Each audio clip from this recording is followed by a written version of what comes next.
Okey, baik.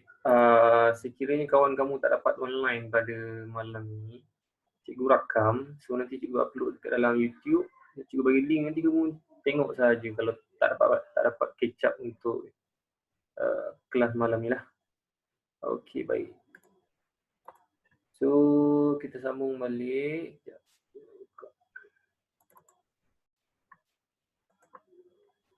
Okay, sebelum kita habis pada impulse dan juga impulsive force, okay, cikgu dah terang pada kamu. Nampak tak dekat dalam chat, dalam kamu punya ni, dia keluar impulsive force kan? Kalau ada, respon kat dalam chat.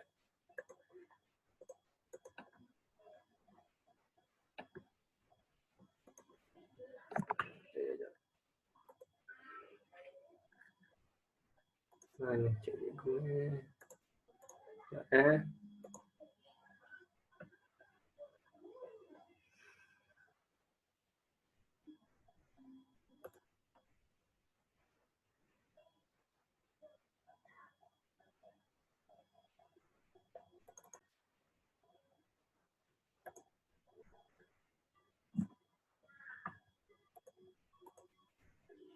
Okey, masuk ada nampak kan? Okey, baik. Baik, seterusnya kita akan pergi kepada weight. Okey. Okey, weight. So, yang cikgu dah terang kepada kamu tentang weight, formula weight adalah sama saja dengan formula force. F is equal to ma. So, daripada formula force, kita akan gantikan force tu kepada weight sebab weight dan juga force ni adalah benda yang sama. Force dengan weight adalah benda yang sama. So, F is equal to ma, kalau weight is equal to mg. A dengan G ni juga adalah benda yang sama. Di mana A ni adalah, apa tulis dulu dalam chat? A ni adalah apa? A adalah apa? Guna belajar force. Tulis dalam chat, A adalah apa? Acceleration, okay, good. Okay, A adalah acceleration. So, untuk weight, berat, so A ni kita gantikan dengan G. G tu juga acceleration, cumanya G tu stand for gravitational acceleration. Okay, gravitational acceleration yang ni. Okay, left. So, weight formulanya sama dengan force. Formula dia sama dengan force. Weight formula dia sama dengan force. Cumanya dalam formula weight, A tersebut kita akan tukar kepada G. Tapi benda yang sama saja. Kalau untuk berkaitan dengan berat, kita akan ambil gravitational acceleration. Contohnya, Nurmiza yang jawab gravitational ni. Tulis sekejap kamu punya mass kamu berapa? Tulis dalam chat ya, mass kamu berapa Nurmiza? Masing-masing tengok kat dalam chat Mass kamu berapa Nurmiza? Orang lain semua tunggu ni. Okey, 59 kg. Itu adalah mass untuk Nurmiza. M.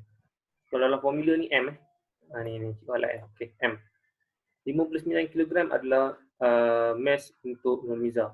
Kalau untuk weight bagi Nurmiza berapa tulis dalam chat? Kalau mass darab dengan G, gravitational acceleration berapa? Gravitational acceleration kalau untuk bumi? Siapa tahu? Tulis dalam chat sebelum cikgu terangkan. Sini dah tahu dah ni, ya 10. So 590, betul Aisyah. Okey. So weight untuk Nurmiza adalah 590 unit. Tolong tulis dalam chat unitnya apa? Newton. Okey, good. So untuk weight adalah mass, tadi Nurmiza punya mass 59 kg, mass ni didarabkan dengan G. G ni adalah gravitational acceleration dan dia adalah constant 10. 59 darab dengan 10 akan dapat 590. Ya, betul. Dan unitnya adalah Newton sebab weight dan juga force adalah benda yang sama. Okey. Cumanya kalau untuk force kita akan gunakan acceleration bukan dari segi gravitational acceleration lah. Tengok pada situasi lah. Kalau untuk weight kita akan gunakan gravitational acceleration. Okey. Selalunya kalau weight ni sesuatu benda yang pegun lah. Faham ataupun tidak? Kalau faham tulis dalam chat, kalau tak faham tulis dalam chat. Okey, faham . Okey. baik. Sekejap. Okey, force dan juga weight adalah benda yang sama. Cumanya dalam formula dia, kalau weight W is equal to mg, cumanya cikgu nak beritahu kat sini bahawa W, kalau dalam soalan, kalau nak katakan G tu adalah apa, W is equal to mg, yang G tu adalah apa? Tolong jangan jawab G tu adalah gravitational force. Okay, kalau dalam formula weight W is equal to mg, yang mana satu yang force? Tulis kat dalam chat. Kalau formula weight is equal to mg, yang mana satu yang force? Weight ke, mass ke, ataupun G yang force? Tulis kat dalam ni. Tulis kat dalam chat. Weight, ya betul. Okay, kalau dalam formula weight is equal to mg, weight tu adalah force sebenarnya. So weight tu, yang G dekat dalam formula tu bukan gravitational force. G adalah gravitational acceleration. Oh no, ingat baik-baik. Okay, di mana kalau untuk nak dapatkan weight, gravitational acceleration darab dengan mass baru dapat weight. Okay, baik.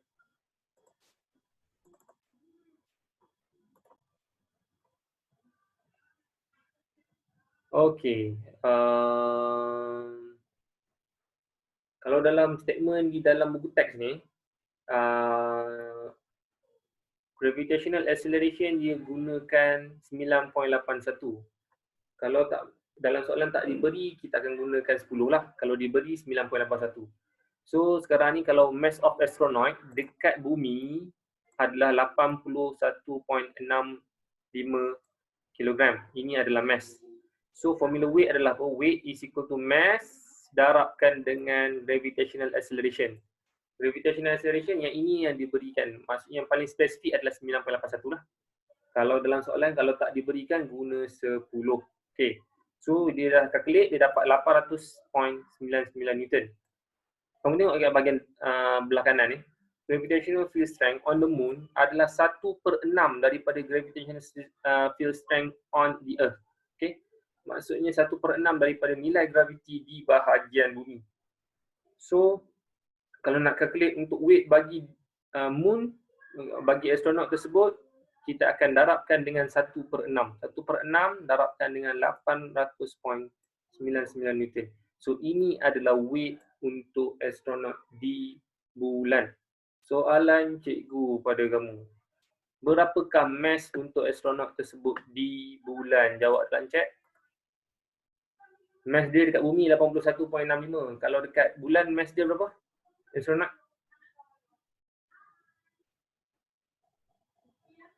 Mass. Jawab dalam chat. Mass untuk astronaut tu berapa? Ya, betul.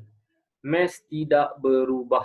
Yang berubah hanyalah weight disebabkan oleh gravitational acceleration di bumi dan juga di bulan adalah berbeza.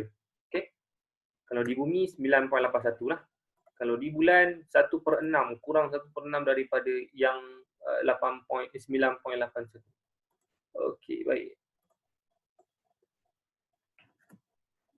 Cikgu rasa cikgu dah pernah share pada kamu dah sebelum ni. Kalau dekat bumi, katakanlah, okey, kita ambil berat siapa tadi?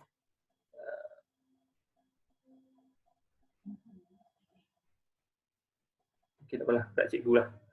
Okey, katakanlah berat cikgu 63 kilogram mass cikgu. Mass, sorry, bukan berat, jisim. Mass cikgu dekat bumi 63 kilogram. Okey, kalau cikgu pergi dekat bahagian aerospace, okey, mass cikgu still sama 63 kilogram. Kalau untuk weight cikgu, kalau dekat bahagian aerospace berapa? Tulis dalam komen. Weight cikgu. Okey, kosong. Sebab apa kosong? Tulis dalam komen. Sebab apa kosong?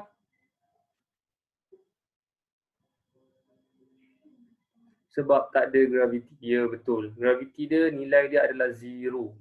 So, kalau nilai zero, zero darabkan dengan 63 kg, so dapat jawapannya kosong. Weight-nya adalah kosong. Okay. So, habis untuk tajuk force and motion. Okay. Baik. Kita teruskan lagi dengan tajuk yang seterusnya.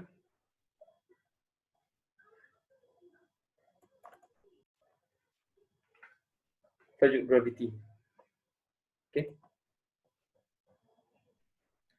Okay, dalam tajuk gravity ni, gravitation ni, sebenarnya ini adalah silibus yang baru kan. Sebelum ni KBSM tak ada pun topik ni. So kamu adalah pioneer, Form 4, pioneer untuk KSSM yang belajar berkaitan dengan topik ni, gravitation. Dia ada adding information lah.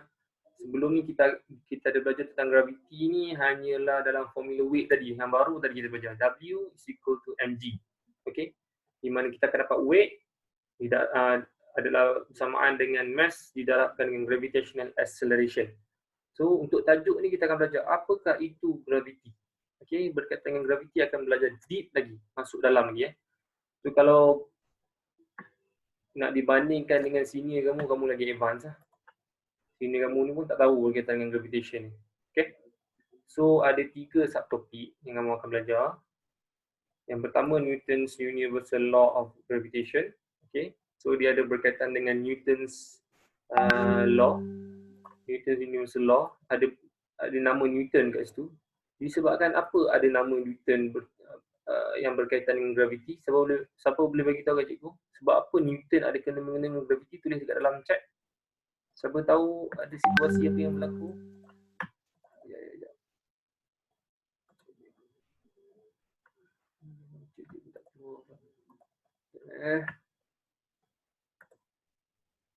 Okey, sebab ada mass. Nama Newton tersebut, siapa tahu fenomena Newton tersebut? Apple yang jatuh, ya betul. Jatuh atas kepala. So kita tengok video je dulu. Berkaitan dengan apa yang Newton jumpa dan dia boleh kaitkan dengan graviti.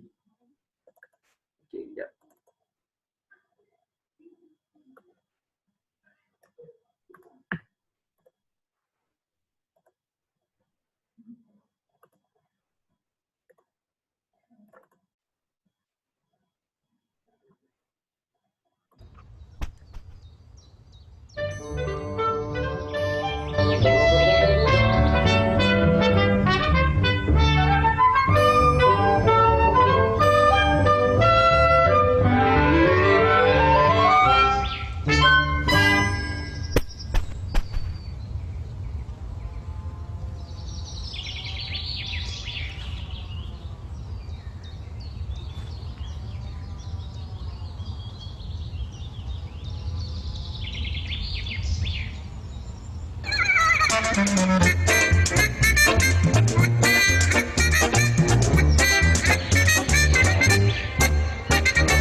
Dia lepas je apple tu jatuh ke bawah. Dia lepas je apple tu jatuh ke bawah.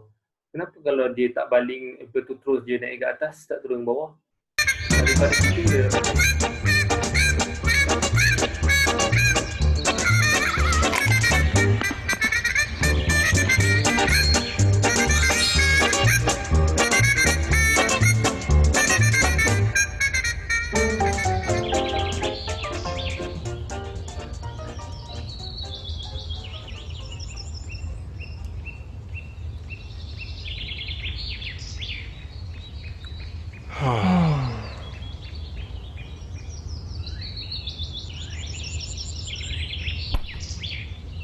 baling dia punya apa, pai dia pun jatuh ke bawah.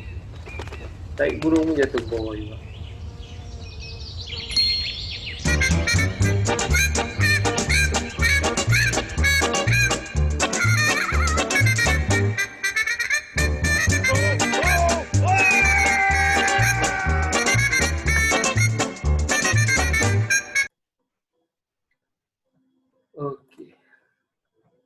Okay, kamu tengok dah. So, daripada fenomena Newton tersebut, Sir Isaac Newton tersebut yang tercetusnya fenomena berkaitan dengan situasi graviti lah. So, dia dapat simpulkan bahawa ada tarikan graviti. Baik, kita pergi kepada teks balik. Okay, Newton's Universal Law of Gravitation. Yang kedua, subtopik kedua kamu akan belajar Kepler's Law. Ini cikgu nak sentuh berkaitan dengan Newton's Universal Law je dulu. Nanti kelas lain kita baru sambung yang subtopik lain. Dan juga last sekali man-made satellite.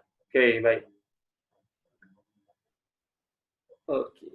Newton's Universal Law of Gravitation. So dalam history yang ni saintis Isaac Newton observed an apple which fell vertically. So dia tengok ada apple jatuh ke bahagian bawah. Kalau tengok dekat bahagian dalam gambar ni, that why the endurance fall directly to the ground. Okay. So dia disebabkan oleh gravity. Okay. So bapak dia pun fikir ni macam Isaac Newton lah sebab jatuh ke bahagian bawah. Okay. Tapi cuba kamu tengok apa dia ni tajuk ni, Newton's Universal Law of Gravitation. So dia maksudkan kat sini bahawa bukan fenomena yang berlaku di dalam bumi sahaja. Dia berkaitan dengan universe. Maksudnya sekarang ni kalau berkaitan dengan matahari, bulan juga mempunyai tarikan gravitational force. Okay? Daya graviti yang dikenakan. So gravitation force ini dia bersifat universal. Sebab tu lah tajuknya adalah Newton's Universal Law of Gravitation. Sebelum cikgu nak maklumkan dulu, kita punya Zoom ni tinggal 10 minit lagi. So kejap lagi dia akan auto off. Kamu masuk balik nanti Okay. Sebabkan tak berbayar kan. So dia boleh bertahan 40 minit sahaja. Okay, baik. So kalau untuk Newton's Universal Law ni dia menyatakan bahawa, zoom sikit.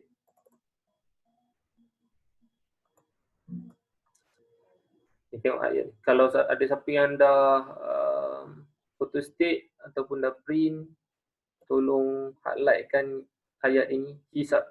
Sequence conclude that a force of attraction, okay, dari tarikan, not only exists between the earth and the apple, but also between the earth and moon. Okay. So sebab itulah dia bersifat universal. Okay.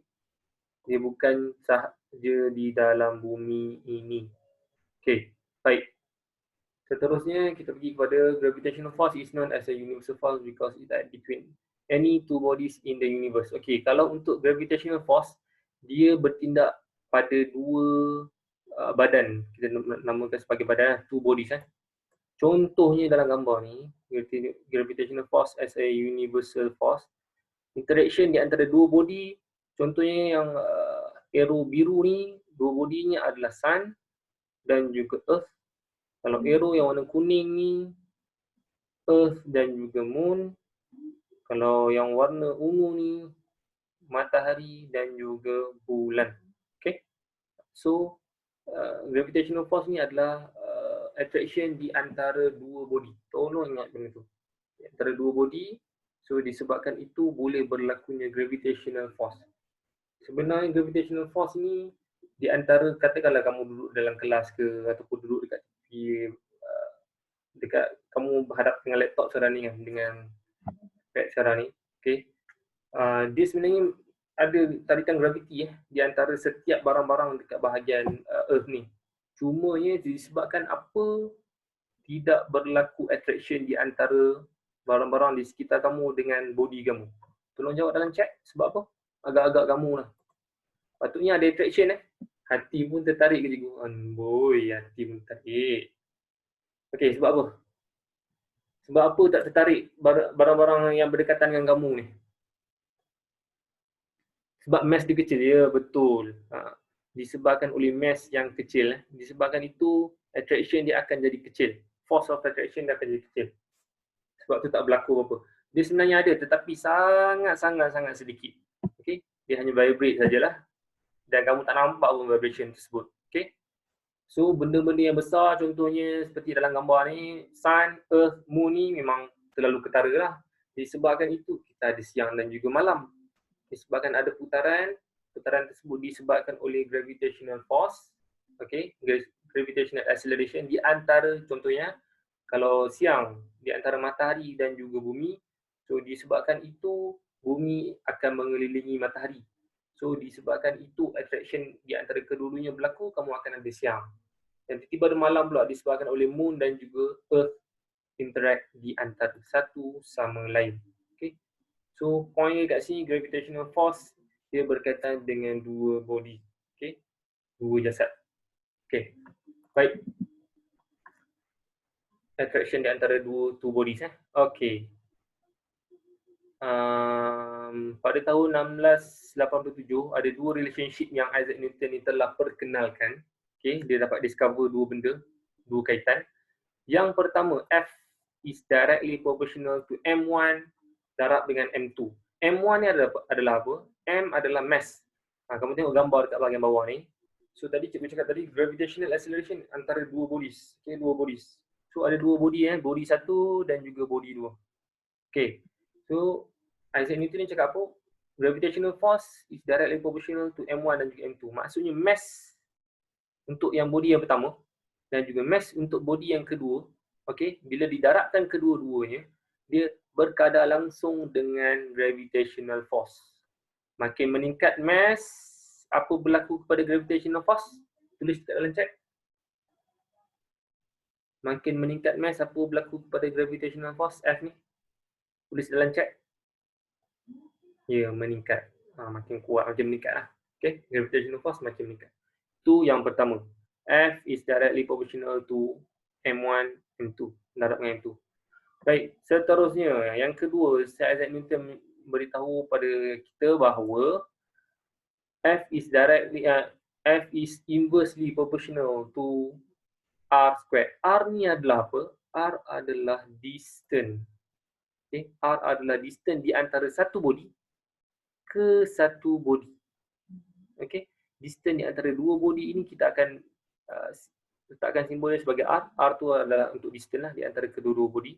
So, Sir Isaac Newton menyatakan bahawa gravitational force is inversely proportional to R squared.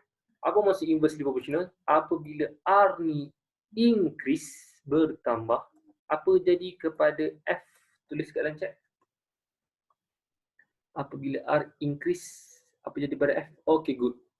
Menurun. R tu simbol dalam gravitational force je yang cikgu. Ya, betul. R tu lebih kurang macam radius, tak adalah radius tapi dia untuk distance lah. Okay. Dalam gravitational force dia simbol sebagai distance untuk R. Okay. Distance dia kita akan simbolkan sebagai R. Okay, berkurang lah, betul. Okay. So, yang ini relationship lah, kejap. Cikgu nak conteng sikit.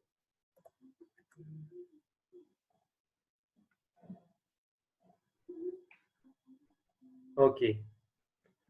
Cikgu pernah terang pada kamu relationship Tadi bukan formula lagi tau. Ni relationship yang Isaac Newton bagi tahu. F is directly proportional to mass 1 darab dengan mass 2. Dan juga satu lagi relationship. F is directly inversely proportional to 1 over R squared. Okay. Dua benda ni So sekarang ni cikgu pernah terang pada kamu, kalau kita nak jadikan dia equation F bersamaan dengan dua benda ni ni dua benda ni nak masukkan dalam formula, mesti akan ada apa? Tulis dalam chat. Mesti akan ada apa? Okay, good. Constant, Iman. Okay, Danish, apa beza simbol darat dengan inversely? Okay, sekejap. Cikgu jawab yang Danish dulu. Sekarang ni simbol untuk directly proportional. Ni directly proportional. So kalau F is directly proportional to 1 over R squared. Kalau dia kaitkan antara 1 over R squared dengan F, memang berkadar terus di antara satu sama lain. Tapi kalau kamu nak kaitkan F dengan R sahaja, kalau dalam simbol directly proportional ni, kalau dia dalam level yang berbeza, satu atas, satu bawah, dia namanya sebagai inversely proportional. Kita tak ada simbol untuk inversely proportional lah. Kita akan pakai juga directly proportional yang ni, simbol yang ni. Cumanya bila dia level yang berbeza, bila ada atas dan juga bawah. 1 per R, okay, R ni berada di bawah. Bila nak kaitkan antara R dan juga F, dia inversely proportional. Kalau cikgu nak tanya, F nak kaitkan dengan 1 over R squared, apa jawapan dia? F kamu nak kait dengan 1 over R squared. Apa jawapan dia? Tulis kat dalam chat. F nak kait dengan 1 over R squared. Salah. Dia ni salah. Bukan inverse. F dengan 1 over R squared. Bukan R squared saja, 1 over ni. Masukkan semua ni sekali. So, apa relationship antara kedua-duanya? Apa relationship? Ya, betul, directly proportional. Ni kalau F dengan 1 over R squared. Tapi kalau F dengan R